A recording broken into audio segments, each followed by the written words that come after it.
Welcome to this tutorial on how to morph mask shapes inside After Effects to get some really cool transforming shapes. So let's dive into After Effects CC and get started.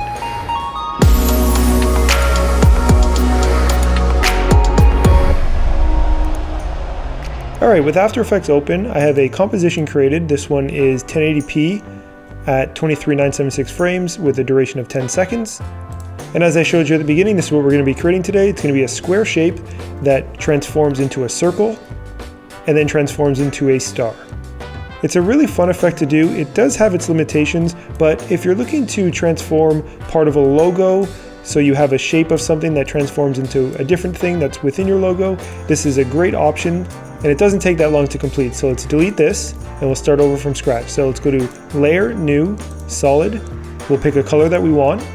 Then we'll go to our rectangle tool at the top here. If you don't have the rectangle tool, you can click and hold and then choose one of the different ones. I'll choose the rectangle tool. I'll hold Shift on my keyboard so that it creates a perfectly square shape. And then I'll select my main tool and grab one of the corners and move it roughly to the center. And with the layer selected, we'll hit Enter and type this one out to be square.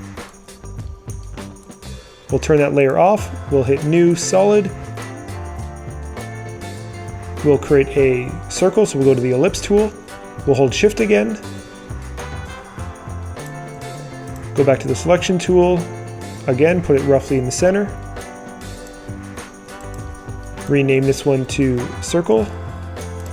Turn that one off, and then we'll make our third one. So New, Solid. And then to save time, we'll name it here. Go to OK. And then just like before, we'll go up and create another shape using one of the presets. So we'll hit the star. Hold Shift, make our shape, go back to the selection tool, and then place that in the middle. And then now we have our three mask shapes created. So let's select them all, and then press M on our keyboard. That'll open up the mask path, and then hit the stopwatch on all three of them, so that 3 keyframes are created. Now with our cursor over the keyframes, let's turn back on our layers, and then on the star layer, we'll select the mask, and grab one of the points, and then just make sure that it does look centered. And we'll do the same thing with the square. Okay, so that's close enough. Then we'll bring the bottom keyframe to the 1 second mark. Then we'll bring the second keyframe to the 2 second mark, and the top one to the 4 second mark. This will make sense in a second. Now the idea here is we're going to use the keyframe from the mask layer on the second layer and the keyframe from the mask on the top layer and copy and paste them to the bottom layer. This way we'll use that data to morph between the first keyframe, the second keyframe, and our last keyframe. Let's go ahead and do that now. So we'll place the timeline cursor at the 2 second mark. We'll select the keyframe on the second layer. We'll go to Edit, Copy, and then we'll select the bottom mask layer and go to Edit, Paste. Then we can delete the second layer. Then we'll move our timeline cursor to the 4 second mark. Select the keyframe on the top layer, go to File, Copy.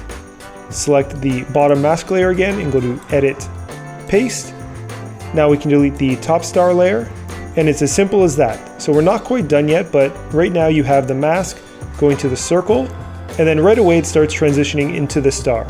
So if we wanted it to wait just a bit before it transitions into the star, we can go to the 3 second mark and then select the second keyframe, go to Edit, Copy, then Edit, Paste. Now let's give that a watch. Okay, then now to make the animation a little smoother, let's select all the keyframes. We'll go to right-click, Keyframe Assistant, and then choose Easy Ease. Now beyond that, we can go into the graph editor, select a point,